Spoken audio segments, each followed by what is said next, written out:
Hey, this is JD of JD's Mancave, coming at you again tonight on a big old Saturday night. We want to thank y'all for tuning in. Sit back, relax, and enjoy the ride.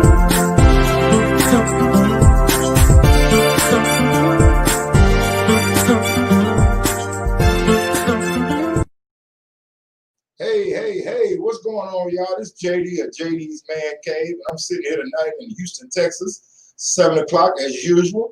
We're coming right into your front room and sit down and talk with you. And I got my co-host tonight with me, Big Reggie. Go ahead and say hello. Hey, how y'all folks doing out there? What's happening, y'all? Yeah, and tonight we have a interesting topic because October was Domestic Violence Awareness Month, and we kind of glazed past that without talking about it. I wanted to bring up domestic violence tonight on the Man Cave with November have passed. Of course, I'm late, but it's better late than never.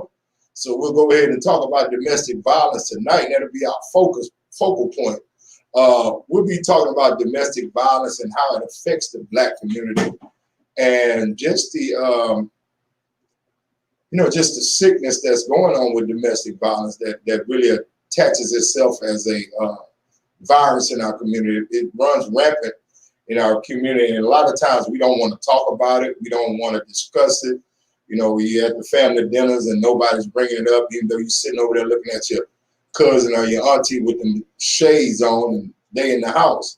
You know, and nobody's saying anything about that. She's sitting over there with swollen eye and nobody's saying nothing about it. So we want to just pull the blinders back.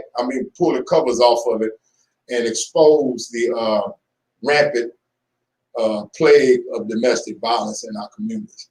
Reggie, have you had any type of run-ins with this situation in your endeavors?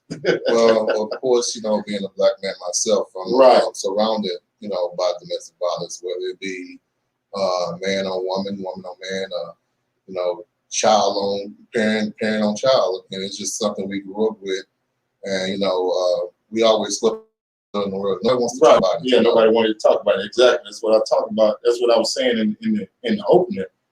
Well, it's funny that you mentioned that man on man, woman on woman. You know what I'm saying? Because I was looking up, different statistics, and domestic violence has gotten so rampant in the community. They no longer just call it domestic violence because domestic violence gives a stigma of a husband beating his wife. Yeah. You know what I'm saying? But they have gotten past even calling it domestic violence. They have what they call IPV now, which is intimate partner violence, which is more adherent to the times we have, because now relationships are not just man and woman. Yeah. So they call it intimate partner violence now to kind of encompass the whole gamut of different type of family relationships that you have going on. So they're calling it IPV now, intimate partner violence. That was my first time ever hearing that term, but to me it makes sense because of the diversity that you have in relationships now. You got men sleeping with men, you got women sleeping with women, you know what I'm saying? Yeah, so you never know who's the couple. So. Yeah, you never know who's the couple and who's and even in a man and woman dynamic, sometimes the woman is the abuser. Yeah. Rather than the man. We so often hear about. Say again. I've witnessed it all. We say, Rachel, I done witnessed it all. Yeah, I feel you, but yeah, coming up in the neighborhood and just like you say, through our going through life, I guess you could say life experiences, I have seen a little bit of everything, man. I'm talking about and I was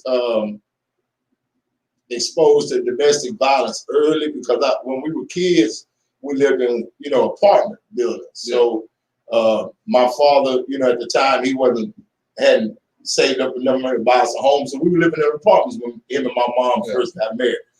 So as a kid in the Black neighborhoods in apartments, you know what that's like, because you got so many families, so many people interacting with one another, living right on top of each other. Yeah.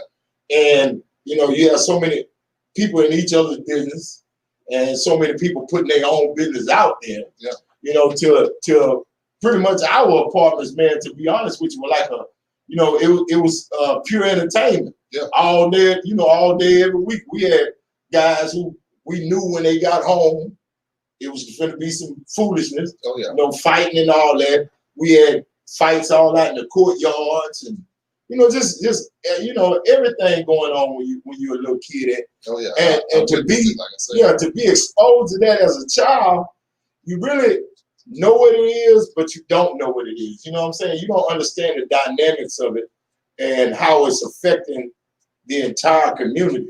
You know, because like I said, you seeing these little kids are seeing this out there. Now you may not be exposed to it at your household per se, but you're exposed to it in your neighborhood. So you see that man beating on that woman, or you know, whatever, and that leaves a psychological scar in your mind, whether you know whether you wanted to or not as a child, because it becomes you are a part of your environment. Yeah. You know, your development is dependent upon your environment and your exposure. So we have to understand that when we have those type of situations in our communities, it's not only affecting that family that's directly intertwined in it, but it's also affecting the entire community because other kids will see it. You know, it's just like when you see a child get a whooping in the store.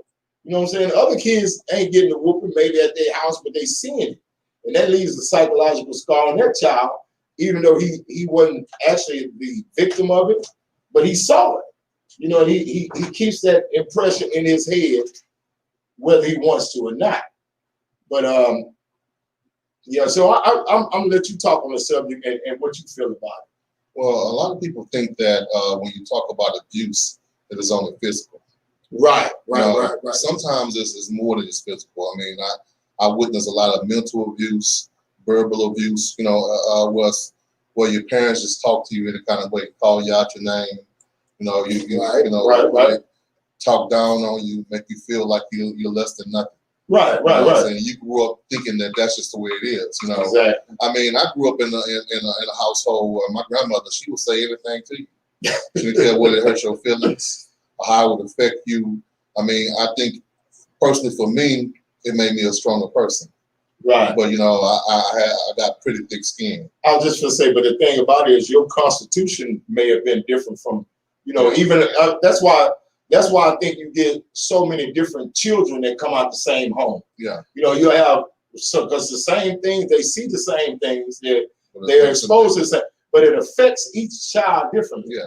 You know, and I think that the point you just made is a statement that backs that up. You know what I'm saying? Because like you said, you had thick skin. It made you stronger, as opposed to maybe another sibling, it made them weaker and angry. You know what I'm saying? And made them a bitter child, and bitter children turn into bitter adults. And you'll never understand what that person's going through because you're not feeling what they're feeling. Right. You can't understand why they can't shake it off.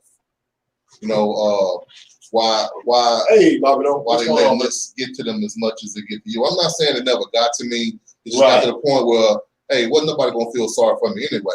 Right. So I had to make myself strong and realize that, hey man, that didn't mean that person didn't love you per se. Maybe they didn't know how to love. Maybe that's the way they was treated, so that's the only way they know how to treat you. You know what I'm saying? So, but like I say, I'm a different person. You know, I look at things different than some people who, I'm not gonna say they're weaker than me, because that's not how I look at it. Because just I understood, probably shouldn't have understood, but I just could see, you know, why a person was doing what they're doing, and you know, and I wasn't gonna let that affect me, and I was also not gonna make me treat my kids that same way. Right. So, what's up, Steve? What's going on, hey, bro? What's going on, guys? What's going on? Nothing much. Right. Good to have you on the show. We're talking about domestic violence tonight in the Black community, Steve. And we had just touched bases on. I was researching this topic and came to find out that in the sociological circuit, it's no longer just called domestic violence, because domestic violence had the connotation of a man and a woman being in combat in a household. What they're calling it now is IPV, which is intimate partner violence, because of the different dynamics of relationships that you have. You have man on man, woman on, woman on woman, and different dynamics in households that are making up relationships now. So they simply coined the phrase of intimate partner violence. So we're trying to tap into that and talk about how in our Black community we so often in our homes, sweep things like this under the rug and don't talk about it like we should. I was talking about. You know what? Yeah, go ahead. Go ahead. My dad often talked about this growing up as a child. He grew up in an abusive household. My grandfather, Sidney, was an abusive husband. And he would beat my grandmother, something would happen. He'd come home drunk and, Louisiana drunk. And, next thing you know, they fighting. My grandmother being a Louisiana woman, and my grandfather being a Louisiana man, it was almost, how can I put it? Mutual combat. To let my father tell the stories, it was a common Friday, Saturday night thing, right? Amongst people of Creole households. Friday, Saturday night, somebody getting their ass whooped, and then they're gonna pray about it in church Sunday morning at mass. Yeah, it is. But my grandmother, my grandmother in her later years, she always carried a knife. Her and her sisters, they carried knives. They were some knife fighters, real live knife fighters. And my grandmother, bless her soul, when she came to Houston, she moved to Milby Street, 3rd Ward. Right. Exactly. My grandfather, they got into it, and it got to the point my grandmother started packing her 38. And even and it seemed that she started she would I guess was attracted to men who had violent past. There was a guy, I don't know if you knew him, Mr. Robert. He had a auto mechanic shop right off OST and Griggs. It used to be a big auto mechanic shop right off OST and Griggs. My grandmother dated that man. Well, they got into it. He started beating on her. My grandmother ran out the house, shooting behind her. Shot him in the stomach like twice. Running from him, but shooting behind her. Right. And my father. Oh yeah, definitely. And my father, when I got older, I would hear him and my mom get into it, but he would leave. He would walk out, he would leave. Right. And I asked him, when I got 12, 13, you start smelling yourself. I asked him, hey man, would you ever put your hands on my mama? I just had to ask him. I was about his size now, 12, 13 years old. I was growing up. Now I'm smelling myself. Right. And after argument, I asked him, hey, would you ever put your hands on my mama? And he looked me square in my eyes and told me that he watched enough of that growing up as a kid and swore that he would never do that. Right. He said, so son, so as you see, when we get in an argument, you hear me and your mama arguing, yelling, you'll see me I'll leave. I'd rather walk away and let things cool down than to sit up here and watch and let my children watch me hit their mother. He said, I swore I'd never be that man. He said, I watched my daddy do that to my mama. He said, he swore when he got a family, he would love and keep his family and would never do that. And that's one of the greatest lessons I learned from my dad. Me and Courtney talk plenty noise. I told you about her today. She talking noise to me about a toy, a $16 toy.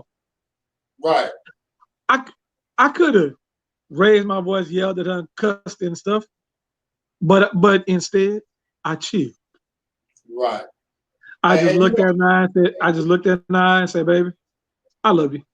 That's all I can say. I love you. And that just seemed to take a lot of the sting and a lot of the wind out of it. They would deflate the situation real quick too. That would de-escalate it real fast. Yeah. Well, the thing is, you can't. Your house has to be a house of peace. Well, I talk about this all the time, Steve. That we as the men and the leaders of a household, we are like the thermostat in the house. We set the temperature for the house. Yep. And if we come in that house with chaos and confusion and utter disregard for anybody else in that house, that's what's going to be in that house. When you get there, that's what's going to meet you back. Your force coming in that house going to bring that force back to you. So we set the temperature for the household as the black man. And that's why I always talk about, I like this show because that's, and people get on me because they, man, you always down in black men. And I say, no, I'm not down in black men, but what I am saying is black men, we need to understand that for the problem and the things that go right in the household, we have to be the catalyst for the change. We have to be held accountable. Exactly. And we got to be responsible and held accountable for the environment that's in our black households and our black community. And too many of us want to throw the blame off. You know, we had that Adam syndrome, I call it. You know, when God asked Adam, why did you eat the apple? And I told you not to. He said it was because of that woman you gave me. No, it wasn't because I gave you the mandate not to eat the fruit. So it's your fault that you and her ate it. You see what I'm saying? So we have to have that same type of responsibility in our households and in our families. And I'm glad you brought up the fact about your father saying that the reason why he does not get into it with your mother is because he watched his father and his mother fight like cats and dogs. Right. But see, the thing is, that works in two different dynamics. Like Reggie was saying, when you're dealing with families and children, we don't understand that when we're in our household doing certain things, kids are like little sponges. They pick up stuff, they absorb it real fast. Right. And like it could have affected your father where he felt like, you know, that fighting was a normal relationship and he was just gonna carry it on with your mother when he got married, or it could have affected him like you said it did. He swore that he would never be that person because it affected him in a fact, I don't want to say a positive light, but it made him think not to do that. You know, he made a conscious decision that he was not going to be that. And see, that's the different ways that we have to look at the dynamics that happen and the things that we need to be cognitive of when we're dealing with our households and our families. And so many men nowadays don't do that. We fly off the handle, and that's another thing they were talking about with domestic violence in the black household. It stems from, and you know, it came from the black man perspective. It came from the anger of the black man. And the anger in the black man stems from the systematic racism that he has to face every day. You know, and a lot of times that is, you know, because he's so angry with the world and the way the world's treating him out there in the streets, he brings that anger home and misguides it on his family members, his loved ones. And see, we have to get away from that and understand that you leave the streets in the streets and home is a different place. You know, that's supposed to be your sanctuary. And we have so many men who are so psychologically detached that they aren't able to decipher that when they get home. They bring that anger that they, you know, the boss man talking crazy to you, but you can't talk crazy back to him. So when you get home and your wife say any little small thing that you feel maybe kind of out of line, all that anger that you can build up all day from the boss man, you wanted to cuss him out, you end up cussing your wife out. You see what I'm saying? But this is the same woman you got to lay down beside and you raising families with, and you know, you paying bills with it and supposed to be loving on her. But you have put, you know, like they say, there's power, life and death in the tongue. You know, so we have to understand that even, I know I had to understand it as a black man. You know, me being in the barbershop all the time and being in the street, Steve, growing up, I have a sharp tongue. I will cut you to the bone with my words. No problem. Yeah, I've seen that in action at Whack Barbershop on the time or two. Exactly. So you know what I'm talking about. So, oh, absolutely. The thing was, I had to learn that there is an art to arguing with your spouse. You cannot attack them like I would attack somebody in the street. Like say if you were having a what they call it, the dozens, you know, playing the dozens or shooting them down. You can't do your wife like that. You can't jump on her and say anything you want to her in any tone of voice. I had to learn to have a certain tone of voice, certain words I can and can't use in her presence. I can't, I just can't talk to her. I can't talk to her any kind of way. And she made me understand that real fast. My wife is 5'2", little old bitty piece of dynamite, I call it. She will blow up on you in a minute. You got to handle dynamite carefully. You see what I'm saying? Because she will blow up and that house will go up in smoke right around you. Oh, I got a camera. But so I had to learn that there's an art to arguing with your spouse, and as soon as you learn that art and learn how to deal with that art, your life will be a lot better. As a married black man, period. And I thank God for the wisdom of Solomon to learn how to argue with my wife and learn when not to argue. Just let it be. But let me tell you something about black women. They will have an argument with you when you're agreeing with them. You ain't got to tell me. I have literally had that happen. I'll be like, wait a minute, I just said I agree. Why are we still arguing? That was my situation earlier today. I'm like, baby, I'm agreeing with you. I'm just letting you know that, hey, I saw this charge and I just had a question about it. I just want to make sure it's not a fraudulent charge because I've told these people before, stop charging us. Right. Hey, so bro, what you trying to say? Never mind. That's all right. I'm just gonna cancel my subscription. I didn't say do none of that. That ain't what I said. Hey, bro, let me tell you something.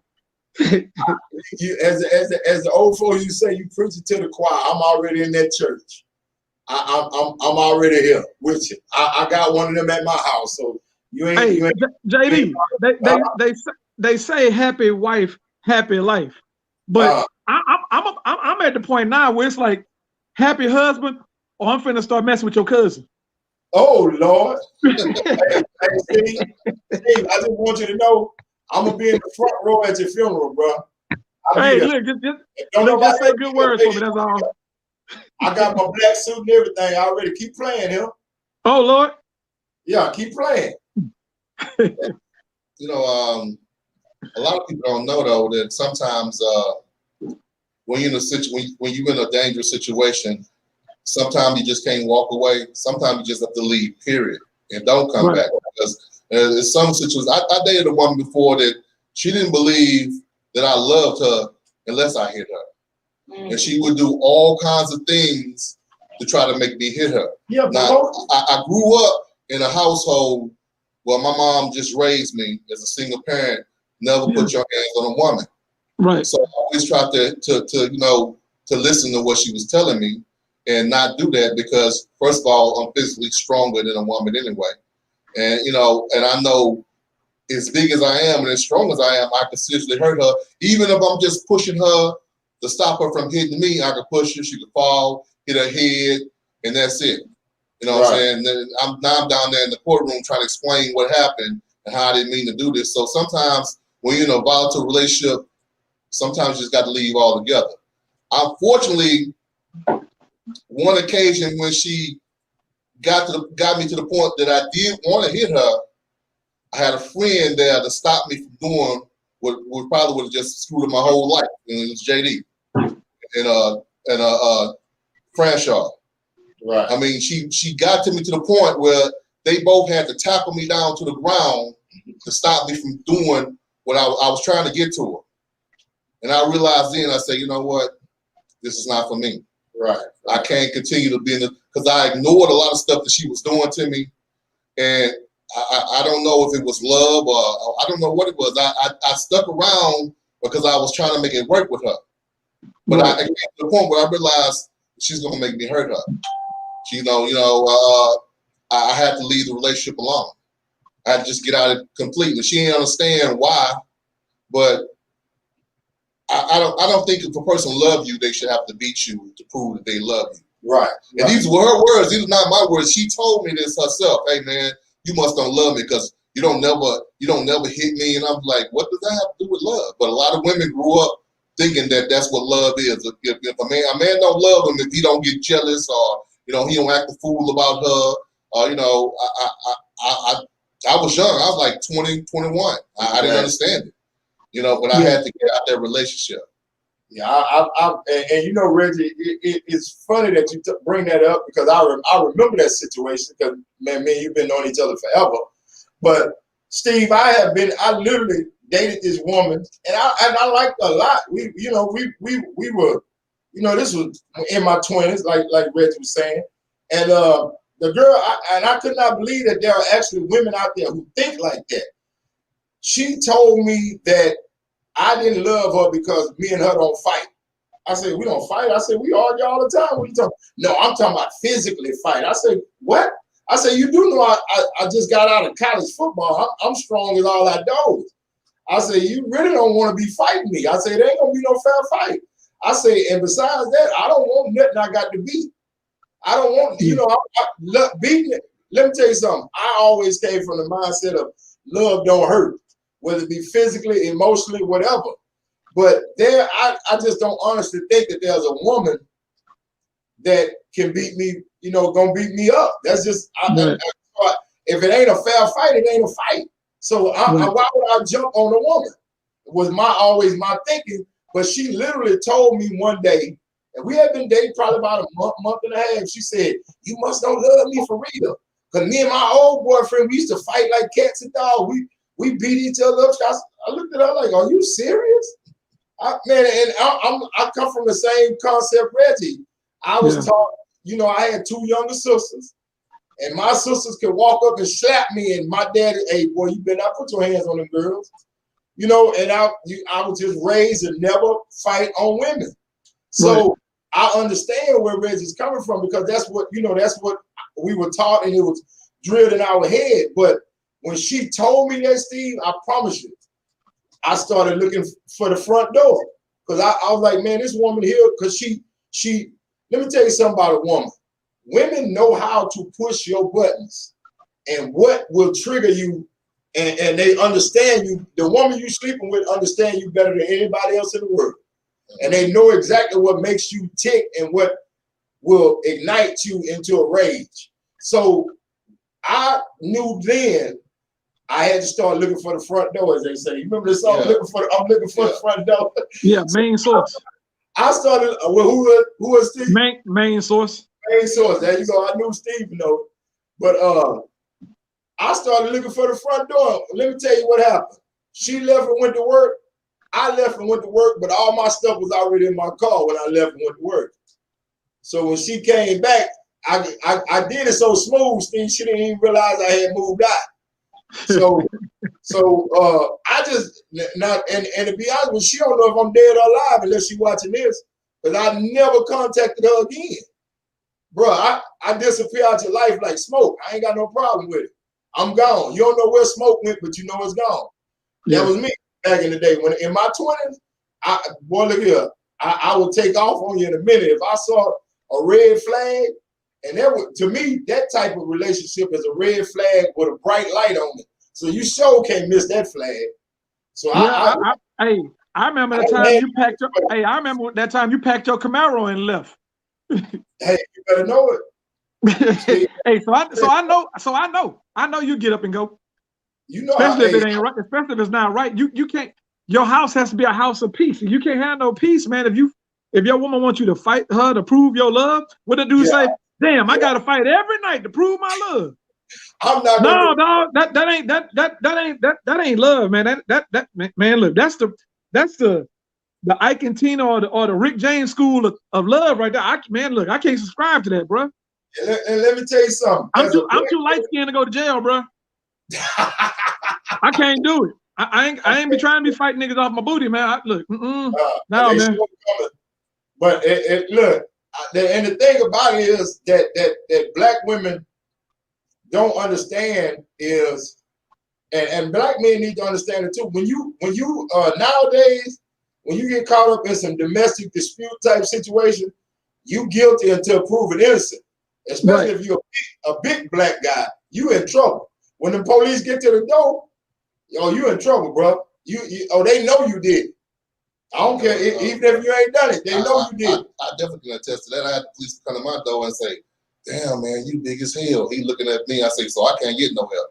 Oh, no, I'm not saying that. That's what it sounds like to me. That's what it sounds like. You know what I'm saying? Yeah. So I'm already guilty when you walked up my door and see, he even asked me, well, let me check your license, see if you got warrants. I say, what? Hold up, man, I called you. So when you supposed to check to see if I got warrants. Right. I'm the one calling you. I'm the one calling you, but I can't get no help. Hey, Steve. I called you so I wouldn't get in trouble, but I'm in trouble anyway. Right. Let me tell you something. Now, it's funny you bring a story up like that. I literally had this girl that I had been dating, and I just, you know, she was kind of throwed off, you know, crazy, want to be violent with me. Now, here I am, you know, 285 pounds or so, 6 feet tall, and you 5 foot nothing, and you think you can beat me fighting. Now, she literally would buck up to me like a dude in the street wanting to fight me. I'm like, hey, calm down, chill out. You know, you can't have when you got a person like that, you can't have a regular argument or disagreement with. It's best to leave them alone. But I mean, that's just future reference for TV land out there, y'all. You hear me? Or easy, you get the easy way or the hard way to learn. But I'm trying to give you the easy way. But anyway, hey, look, JD, that happened to my homeboy. My homeboy, every bit of 5'9", 5'10". Chick he was dating, 6'3", 6'4". We called her the big one. She was just a big girl, man. Beautiful. Amazon. Big Shirley. Hey, man, they got into it. She hit him. He called the police. He called the sheriff. Right. Look, the police come to the door. She answers the door. Now they see her 6'3", 6'4", just thick black woman. They freaking, oh shit. You know, oh, excuse me. If she's 6'3", 6'4", this dude got to be Black Superman. Right. They had their guns drawn high going into the house. Right. You know, he come to the door. They got the guns drawn above his head. Because they thinking the dude they finna meet, man, is like massive, just unbelievable. Yeah. And he's like, thank God you guys got it. He got his nose is bleeding. They're like, sir, what happened? Hey man, look. My face didn't hit her. My face didn't hit her fist. She hit me in the face. I didn't hit her with my face to her fist. She hit me. Right. They told him to step outside. He's like, what I got to step outside for? Like you said, I called y'all. Right. But she came to the door. She's a woman. The first thing they ask is, who place is it? It's my place. Is her name on the lease? Nope, it's my place. She just come by to visit. I need her to go. And they still wanted him to leave. Right. From his place. Even though his name on the lease. Right. I mean, he didn't go get it or nothing, but still, they still were like, hey, look, so you think you can just leave for, you know, maybe tonight or something? Like, no, she need to go. This is my house. But because she's a woman, came to. Hey, but the girl like, and that's kind of what happened to me. The girl that I'm talking about. So I done went out to the club. Me and her, I stopped talking to her about a month before this. So I go to the club one night. I come home about 2:30 in the morning. So I'm 2 shades to the wind for that good oil. So I'm staggering up to my house. I go in the door, unlock the door, and I close my door and lock it. And no sooner than I lock the door, I hear. I'm like, I'm talking about like you had to be 4 steps behind me, 4 or 5 steps behind me to knock that fast. Right. So I'm, they knock on the door. So I'm thinking the police or something. So I unlock the door and open it, and it's her standing there. And she goes, "We need to talk." I say, "Talk about See, what?" that right there, you know you're in trouble right there when they say that we need to talk. Hey, we need to talk. I said, wait a minute. First of all, it's 2:30, 3 o'clock almost in the morning. I said, wait a minute, it's too early. I say, I gotta go to work tomorrow because at the time I was cutting hair in the barbershop. Yeah. I say, I gotta get up and go to the shop in the morning. I ain't got time to talk to you tonight. I say, you check with me tomorrow, call me, whatever, come by the shop, but I'm finna get ready to go out to bed. I say, I done had too much to drink already. I need to go sleep some of this out. Now we need to talk. I said, baby, look here, let me tell you something. I'm not finna stand at this door and argue with you at my house. I'm finna go to bed. I got ready to close the door, Steve. She dropped her shoulder like she was Earl Campbell coming through at Ashton and hit that door and knocked me back. Now I'm already about 285. She knocked me back into my living room and the door flung open and hit bah, hit the door and put a hole in the wall behind me. Yeah. So that pissed me off, but there go my deposit. But anyway, we'll talk about that. But she comes in the house, and I'm standing there like, are you serious? I said, man, hold up, man. I said, man, look, just go home. Now, I know she got two daughters at home. I know her, you know. So I'm like, look, I don't want no problems. I just want my peace at my house. Can you please leave? I ain't going no damn way. You know, she going off by now. So I said, well, look here, man. I ain't talking to you tonight. I'm finna go to bed. So she gets to grabbing on me and pulling on me. I said, so I call the police on my phone, 911. Tell them I'm having a disturbance at my house. I need some police here in a hurry. I say there is some problems going. You know, I'm trying to get the laws there. So the lady asked me all my information, the pertinent information, all that. So needless to say, she hear me calling the laws. I'm thinking me calling the laws gonna make her leave. This fool here, this I know she was crazy for real. She hear me calling the laws and she still don't leave, right? Mm-hmm. Police finally get there. Like you say, I come answer my door. She's still in the back there hollering and cussing and fussing. I answer the door. The police say, somebody called. I say, man, look here, I need y'all, man. Y'all need to get her out of my apartment. Well, sir, who are you? I said, I'm James. I'm the owner of the apartment. Well, let me see your ID. I said, man, I'm the one calling y'all. What you need my? Well, we need to check everybody. I said, all right, man, here, I give my ID or whatever. And they come in and talking to me, and I'm telling them what happened and all, you know, all the situation. And they take her ID. They go out there and run it, both our IDs. Cause I ain't got no warrants. She got warrants. I'm sitting myself thinking, now if you know somebody call the police and the police coming and you know you got traffic warrants, why would you stay there? So I know you real crazy. You're not just crazy, you real crazy. She didn't believe you called.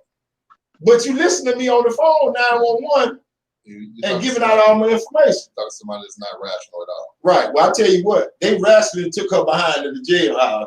And her truck, I come to find out, she had been sitting out there all night in that truck with my homeboy. I said, man, that truck was there. Because he saw me over there by her truck the next day. He said, man, who truck is that? I said, man, it's the girl that came to my house last night and I sent her to jail with them laws. He said, man, that truck had been sitting out there all day almost yesterday. I said, what?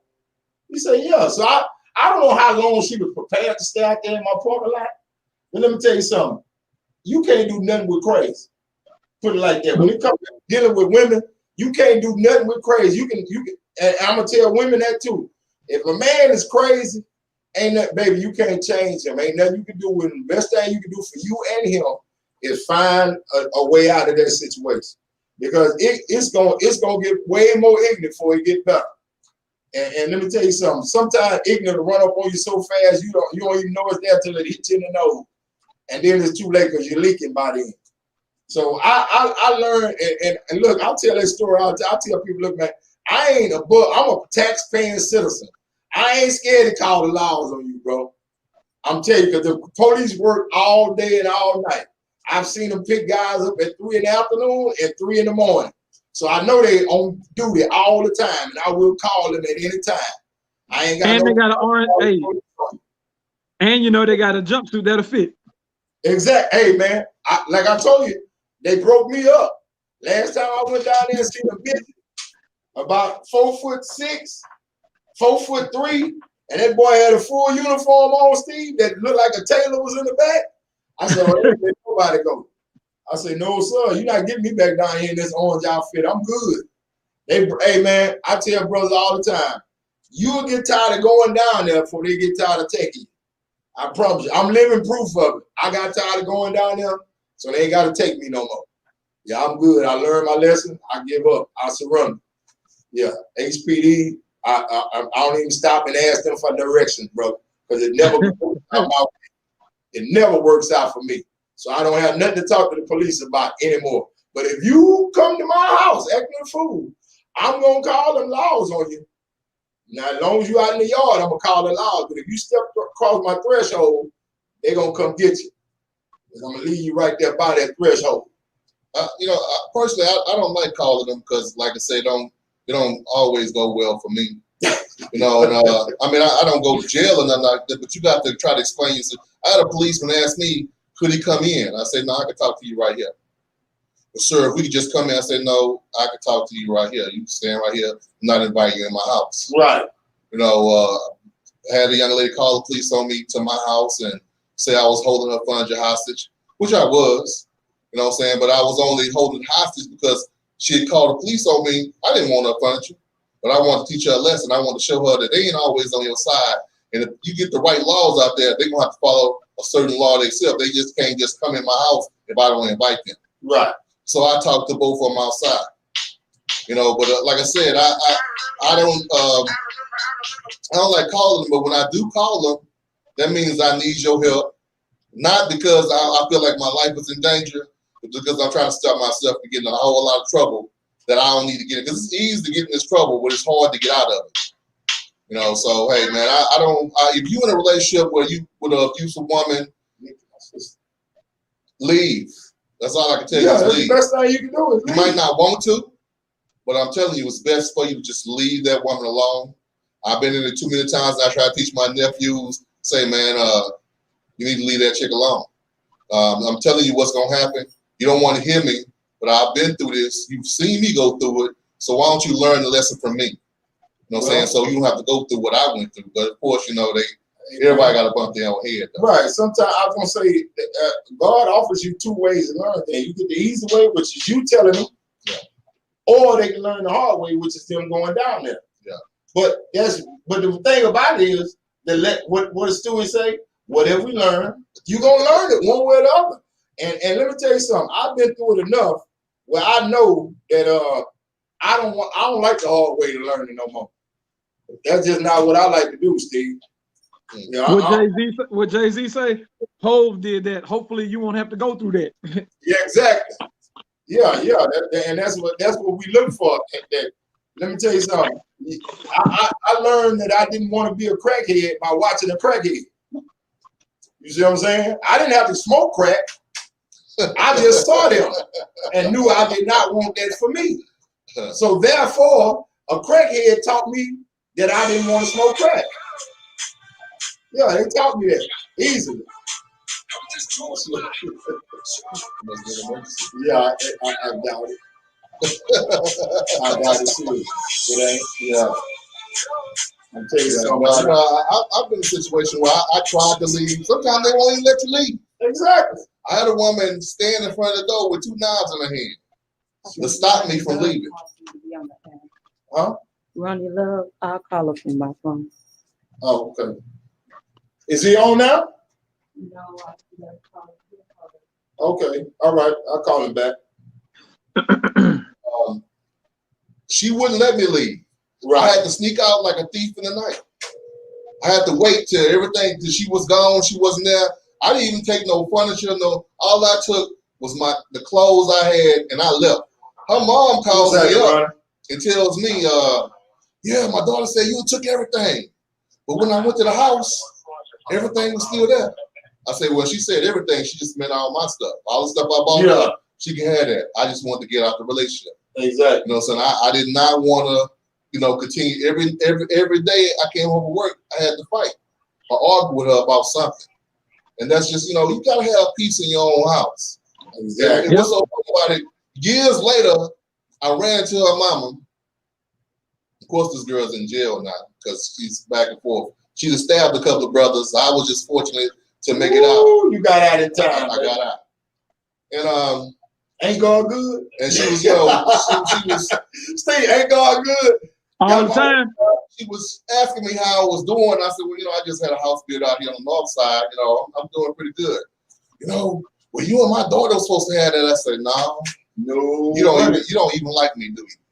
Because there's no way in the world I would have had all this if I was with your daughter. It's just not possible. Not from the relationship that we was in. It was just too violent. Right. I mean, anything will set her off. Yeah. I mean, putting the wrong ingredient in some food would set her off. You know what I'm saying? So it just didn't matter. I couldn't be in this relationship without, I managed to get away unscathed. Praise the Lord. But hey, man, but mentally, say, man, it was. Oh, you still scarred, right? Yeah, I mean, it was just, I'm like, if I see anybody remotely that look like her, I'm going the other. Yeah, you go the other direction. I'm not doing. Hey, we got a caller. Running Love, what's going on, brother? Hey, what's up, Tyler? How you doing? I'm good. What you got a question? Oh, no, I'm just chilling, man. Okay. Yeah, we sitting here talking about domestic violence and the different situations that's going on, and Reggie, you talking about leaving like a thief in the night? Yeah. Ask Steve about me packing Camaros and all. Steve, one Yeah. out there? Boy, you got to, hey man, look here. Before I knew it, you was gone. Hey man, look here. Let me tell you something, Reggie. Sometimes you got to leave like a thief in the night, even if you don't take nothing but your stuff. Look, I had it planned out. I called one of my partners and say, look, man, this girl's gonna leave. She's gonna be gone for a while. I need you to pull your Suburban up to the house so I can make my getaway. Yeah, that's how you do it. He was like, are you serious? I said, look, man, I'm serious. I cannot leave without a fight. Yeah, I don't want to. I said, please, dude, hey, when she left, I made that phone call. Hey, man, she gone. Get here fast. He pulled right on up. Right. Loaded all my stuff and we was gone. Daddy. You know what I'm saying? I felt less than a man that I had to sneak out the house like that. But that was the only way I could leave without a physical altercation. You know what I'm saying? Let me tell you something. You get your manhood back down the street. That little piece of manhood you left in that house, leave it there. Because you can look, it's just like blood. Like if you cut yourself and you lose a little blood, guess what? When it heal up, you're gonna make some more. Don't worry about that manhood you left there. Just you got some more down the street. You all right. That's how you gotta look at life. Believe me, that was experience. The military calls that a strategic retreat. That is, amen. I'm with you on that, Steve. And let me tell you something. In my life, I have made several strategic retreats. And Reggie talking about leaving furniture, bro. I done left furniture, TVs, clothes, shoes, all of that. Let me tell you something. If I think it's gonna affect my sanity, I will leave it. Look, let me tell you something about it. I always used to say this when I was younger. I don't say it no more because I ain't finna do it no more. But a real player never scared to start from zero. I can start from zero and get it all back again. So if I left something, it's gone. I don't care. We have a question, I think. Yes, you have a question. Okay, go ahead, producer. Why do you think it's so hard for a woman to exit out of an abusive relationship? Well, that's easy. Oh, I go ahead, Steve. I'm gonna let you tackle that one first. Then I'm gonna give Okay. So the question is, why is it so hard for a woman to leave a abusive relationship? Right. Okay. Well, most women are fearful of some kind of reprisal. You know, if I leave, he gonna do this and that. I mean, they got 1,000,001 Lifetime movies to show that has happened. They got 1,000,001 episodes of First 48 where that has happened, where a woman tried to leave an abusive relationship and this man just won't let her go. And a lot of women stay in an abusive relationship because they're scared, and rightfully so. If you have a man who's crazy, outweighs your resourcefulness or your bravery, then what do? You try to, hell, didn't Tina Turner try to do that with Ike? He waited till he fell asleep in a coke-induced coma and tried to get all her kids to leave. Right. I mean, you know, But that's because Ike was paying her mama. Yeah. You know, paying all her mama bills. So Ike knew what he was doing. And what it was her mama wasn't really her mama. But let me tell you something. I'm gonna protect my child. I don't care how much money you giving me. Yeah. I'm gonna protect my child. So that wasn't really her mama. Her mama was her mama out of convenience. Because she, you know, that was Annie Mae's mama. That wasn't Tina Turner mama. You see what I'm saying? Right. She was her mama when she was Annie Mae and broke. But when she got to be Tina Turner, and she made more of an alliance with Ike Turner. You see what I'm saying? And Ike and his money. So she knew if Tina Turner, she got to turn Tina Turner back in to keep Ike Turner's money. Yeah. So that's what was up with that situation. That movie that was crazy as all I know. But my situation, my thinking on that is this: a lot of times women get involved with men and get caught up in the circle of the financial stability of a situation. He might be beating the hell out you, but he make $150,000 a year, and you don't want to give that up. So you wasn't that a Tyler Perry movie? Huh? Wasn't that a Tyler Perry movie? It's been several Tyler Perry movies. But the thing is, you figure that the luxury of the money outweigh the lumps on your head. You get more money than you get lumps. So you will stay there and take a lump or two, and your payment is I get to go to the Louis Vuitton shop and buy me a $2,000 purse or $2,500 purse and put $2,000 in it. See, but the thing is, you have to understand that how much is your soul worth?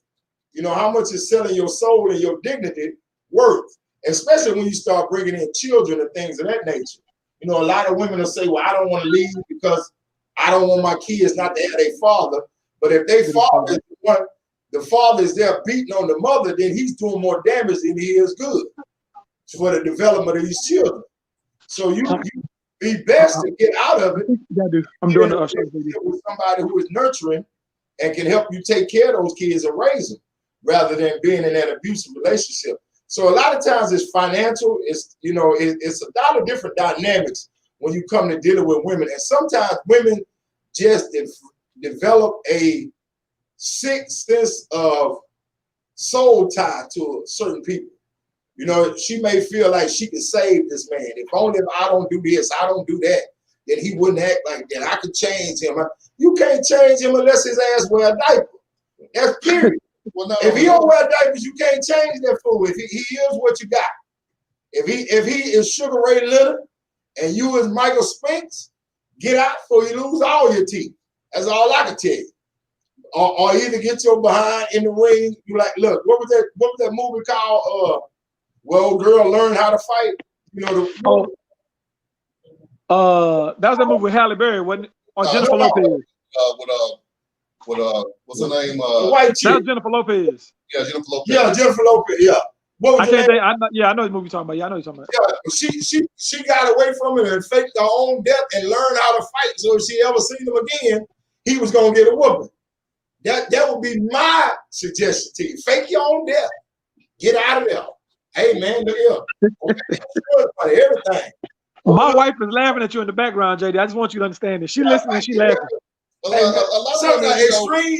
tell you something. Extreme circumstances call for extreme measures sometimes. Go ahead, Rich. What you gonna say? A lot of women fall for that, baby, I'm sorry, I'm not gonna do it no more. So that keeps them held in the situation too, because they say, well, he was sorry about it. You know, he apologized, he pleaded with her, he was trying himself. Making them think that he's never gonna do this again. But hey, man, once this situation that made him fight you in the first place come up again, he's gonna do exactly what he did the first time. Right. Because like you said, little simple triggers. Like you said, wait a minute. The one that killed me was you put the wrong ingredient in the food. Hey man, and look here, bro. Look. But that's funny that you say that, because so many women don't do that in their household right now to this day. Cooked the whole pot of gumbo. She's mad because I put bell peppers and onions in it.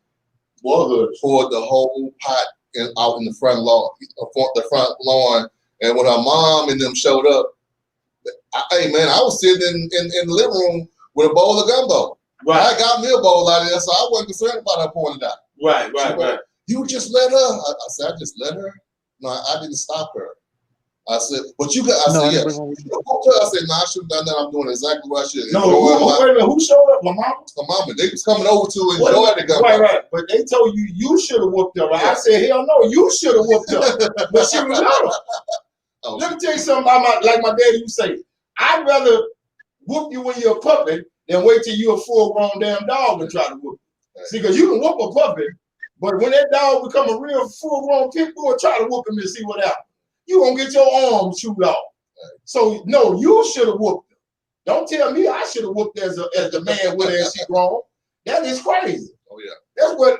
And that's why I say life is misguided so often. Now what we have? Hold on, my producer say we have another comment or question. One last question. Yes, ma'am. Let's go. Why do men stay? Why do men stay? Woo, Steve, I'm gonna let you attack this one first again. Okay. You got some men who stay in an abusive relationship because they figure, you know what? He couldn't even think She loved me. She loved me, but I can't find another woman who do what she do. Whether it's sexual, whether it's financial, she might keep me in some clothes, but she might treat him like a little boy. She get out upside the head. I was watching episodes on Facebook, you know, some of the comments that they got on Facebook, you know, and one of them was just like that. It was an abusive relationship, you know. He talking about, hey, baby, I'm finna go to the club. Who said you could go to the club? Well, remember, baby, I told you that, see, I asked you, remember, earlier this week? Yeah. Hold on, my wife walked by talking about lies. I'm talking about a skit on Facebook, baby. She been talking about lies. Because first of all, I don't got to ask her, because see, in my household, I'm Mufasa. I'm going to tell you why I stayed in an abusive relationship. It was guilt. It was just guilt, strictly guilt. Every time I got ready to leave, it was, oh, you just gonna leave me? Oh, you just gonna, you know, and I would feel guilty and be like, you know, maybe I can stay here and work this out. You know what I'm saying? It was always, guilt kept me for a long time till I just didn't feel guilty anymore. Like I said, I had to leave like a thief in the night. But guilt held me there for a long time. How much she loved me, and you know, this and that, you know, and I listened to it, and I don't know why I felt guilty, but I just felt guilty, and I would not leave. I tried to make it work with her, but I couldn't do it. So it's a lot of reasons why people stay with somebody.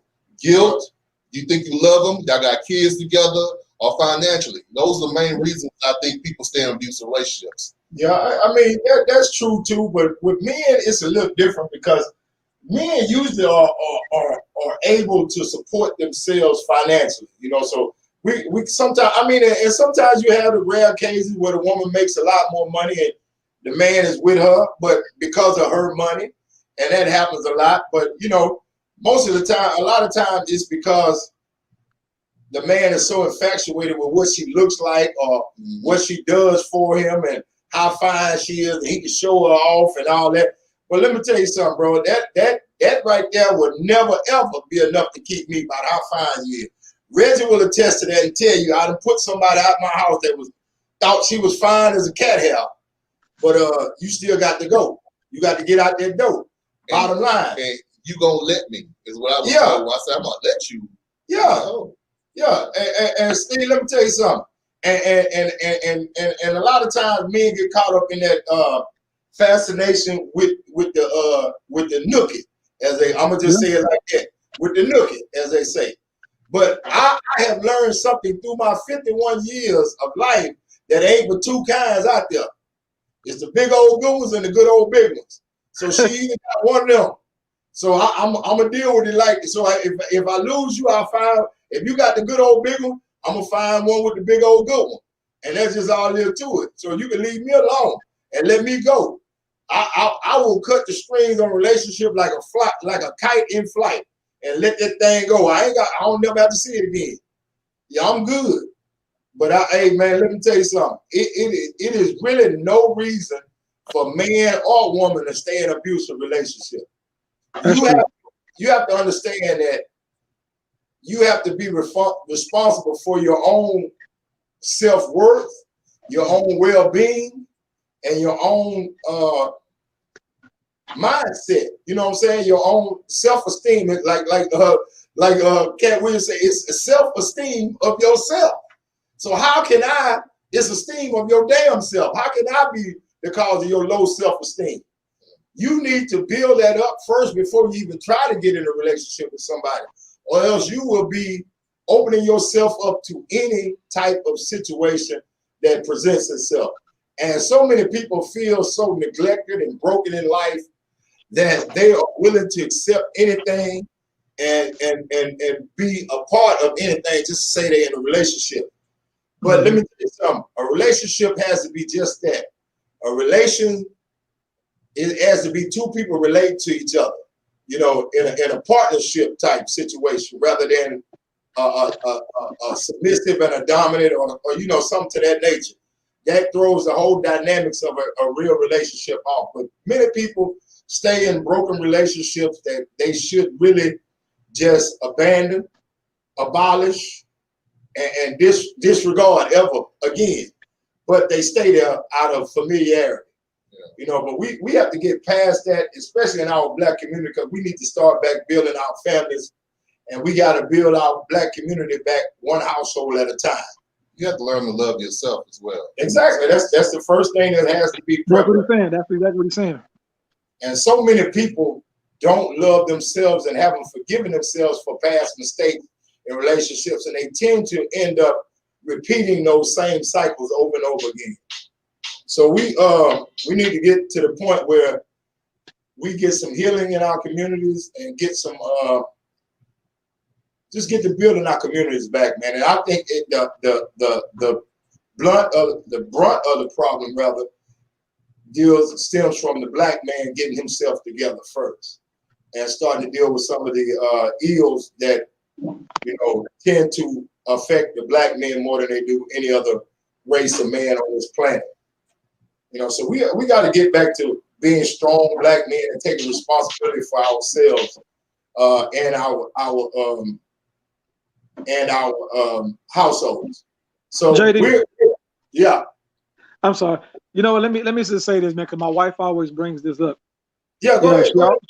She always talks about her grandfather and the Right. men of his generation and how they took care of things, how they led things. Those men they led worship, not just in church but in the house. Right. Those men, they were leaders in their communities. When you saw these men walking, or you passed by them, if you were shooting dice on the corner, if they walked by, you grabbed your dice and put it behind your back. If you was smoking or you was drinking, you saw them coming, you put it behind your back because it was out of respect. And man, we've come a long way from that, man. We now we don't hide our hand when we know we're doing wrong, when we see our elders and people who have pushed the envelope and put us to where we are. We Colin Powell said it best that America has lost its sense of embarrassment. We can't be embarrassed. Nothing embarrasses us. Exactly. Man, I couldn't be caught dead, man, embarrassing myself in front of my wife's grandfather, man, because he was like my grandfather. My two biological grandfathers, man, they had nothing to do with me or my family, let alone my daddy's daddy walked out on him when he was 12 years old. My mama's daddy did the same thing in Louisiana. So again, when I talk about how my dad said he'd never abused my mom and all the stuff that he went through, he never left my mom because he went through that as a child. Watching his daddy whoop on my grandmother, watch his daddy walk out on him. And he swore that he'd never do that to his family. And now we got a bunch of men, man, who don't have that type of lesson. They're not doing it. They don't do that. They don't give a damn about their family and who looking at them and how they look. They have no shame. And I can't have my son or my daughter or my wife, man, to ever think that I won't slap the hell out of any man or put them first, that I wouldn't put them first in my life. And I don't see, and that's the problem, man. We got a bunch of men who claim they grown men, but if you think about it, a grown man don't have to say you're a grown man. Exactly. Hey, A man, grown man a grown man doesn't have to proclaim he's a grown man. I mean, we say it amongst each other, just in jest. I'm a grown ass man, dog. We know that. Right. But really, in a heated situation where things get real tough, a grown man don't have to proclaim that he grown. It's ought to be self-evident in what you do and how you carry yourself. Exactly. And we've gotten away from that, man. We've gotten too far away from that, bro. I always told me and my wife, we've been having discussions. I said, usually whenever you hear a grown man proclaiming to his woman, hey, I'm a grown man, a grown ass man, he doing something childish as hell right then. At that point, he just did something so damn childish that he feels he got to tell her I'm a grown ass man. Yeah, and that's just life. Like you just said, you don't have to proclaim you're a grown man. The way you carry yourself, the way you handle your business, the way you handle your day-to-day self, lets everybody know you're a grown man. You don't have to tell you might as well. I mean, that's like me wearing a I'm a grown man t-shirt. What the hell I got that on for? Anybody can look at me and tell if I'm doing what I'm supposed to be doing, that's a grown man over there. You know what I'm saying? Yeah, but so like I say, whenever you find yourself in front of your woman talking about I'm a grown ass man, you have just done something childish as hell. That's all it is to it. There's nothing. I don't know no other way to explain it other than that. You childish as hell when you said that, bro. And that's just my feelings. But hey, we have had a good hour here, fellas, talking about domestic violence and the ills in our community, and we're probably going to expound on this some other episodes, but I appreciate you guys coming in with your information and your points of view, and just helping the people understand that we have to get to a point where we cannot sweep stuff under the rug anymore in our communities, in our households. We have to have the hard discussions, the good, ask the tough questions and get the tough ass answers. Because no longer can we sit at the Thanksgiving dinner table and watch Ain't Irene with them damn shades on, and Uncle Ernest sitting over there with that damn slit small liquor bill, and we're gonna act like we don't see Ernestine with them damn shades and that swole ass eye. We need to talk to Uncle Ernest and take him outside as a kid, and the women need to talk to Aunt Irene and get her straight and see what's going on in that household. And if they can't come together and work it out at an amicable decision, then they need to part ways and get the hell on from each other before we have to kill Uncle Ernest or whatever. You know what I'm saying? Because I'm not. Right. We got to get away from letting. See, we talk about our black women and the mistreatment of them, but we do more mistreating of them than anybody. And let me tell you something, the world ain't gonna respect them if we don't respect them first. You know what I'm saying? If we don't respect them and revere our women and take care of them like they should be taken care of, then we can't expect the world to look at us in a respectable way or look at our women in a respectable way. That's what I tell people about, the mantra, Black Lives Matter. But how can you holler about Black Lives Matter when you out here doing things that don't even help the black community? We out here robbing and killing each other. And if they don't matter to us, they damn sure ain't gonna matter to white folks. They don't care nothing about us. They see it as y'all don't care about y'all, we ain't gonna care about y'all. That's the same way they see about us when we deal with our women. When we out in the stores talking crazy to our women and our children in front of public, and then want everybody else to respect them, but you don't. That's not gonna work, brother. We have to start with respecting our own families first, brother, our own women first. Stop the domestic violence, stop the, what they call it, intimate partner violence, whatever. Keep your damn hands to yourself. They teach you that in the 3rd grade. If you can't keep your hands to yourself, go get your own place. That's what I tell you. And lock the door and make sure you stay in there. That's what that would be my advice. You got some advice for the people out there, Rich? Excuse me. Well, all I can say is, man, just keep your hands to yourself. I mean, if you know that you don't want nobody putting their hands on you, just treat them like you want to be treated. Everybody be all right, Exactly. I'm not gonna go around and slap this brother and be mad because he slapped me back. I mean, that's just crazy. I don't want nobody slapping me. I can't stand to be slapped, period. Man. So I know I'm not gonna slap nobody. Yeah. So if you live your life like you want to be treated, then this world period would be just better. But exactly. when you run around thinking, hey man, I can do this and there ain't no consequences, and I don't care if I did them, they shouldn't have done it to me. We ain't gonna never get nowhere. Never. True. All right, Steve, you go ahead and sign off with your last thoughts on this situation. And then you can't we all just get along? Look out, Rodney. Can't we all just get? I mean, really. I mean, in a relationship, man, you got sometimes. I've heard that you got to go along to get along, but sometimes, man, that ain't the type of ride you want to take. No, it's not at all. My wife behind me going, She back at the. We're going to put on the show. We're going to have a couples night one night, man. We just have our significant others, man, and just talk about marriage. She up here talking about, Is that all you can say? Because you're in the middle of this conference. Anyway. Steve. Like I'm trying to say. Steve, I don't want to see you get whooped on camera. Just sign off, brother. I don't want to. Yeah, because you see, I keep looking over my shoulder with this nervous.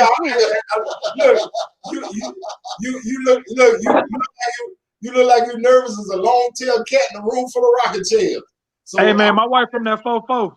yeah, I don't want her to hit you with a 4-4. So we all over to sign off, and we're gonna see you next week, brother.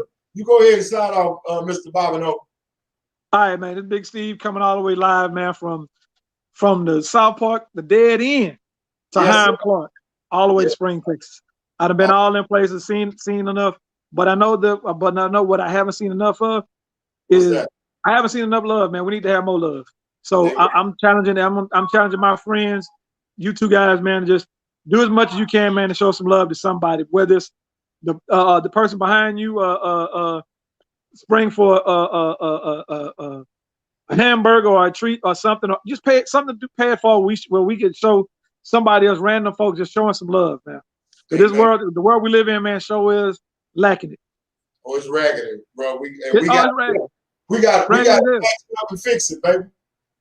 Yeah, we got to patch it. We as the black men got to patch it up and fix it, man. That's all it is to it. All right, And that's why I say I like to challenge my brothers, man, to just show some random acts of kindness, man, throughout your day, throughout your week, just something random, random. I'm with that. I'll take that challenge. Yeah. Go ahead, Reggio. On you. Well, yeah, I agree with you wholeheartedly about what you're saying. We need to show more love. You know, it don't cost you nothing to be kind to somebody. I mean, it's just by saying, hey man, how you doing? How's your day? Exactly. Yep. So I agree with you about that. You know, and I enjoy being on the show. This is Big Reggio from the sunny side, Texas. Yes, via the north side. You know. Yes. Don't know how I've been out there 10 years, but you know I'm there now. I ain't going nowhere. Yeah. And I like to see you folks, see you fellas next week. Oh yeah. Same time, same channel. This is JD or JD's Man Cave, and we, like I said, we try to take on the interesting topics and topics that we think are pertinent in the black community. And like I said, domestic violence, or whatever you want to call it, what is it? Okay, they call it intimate partner violence. Yeah, is the new term that they coined now as because of the dynamics of the different types of relationships that we have in our community. But anyway, either one, we need to curtail the frequency of this and learn to love on your partners and be mindful of what you do in your relationship, and like the guy's saying, love on one another instead of bringing hate and chaos to your household. So we'll see y'all. This is, like I said, this is JD. We'll see y'all next week on JD's Man Cave, 7 o'clock, right here on this channel. We'll see you then. Thank y'all for joining us. sure.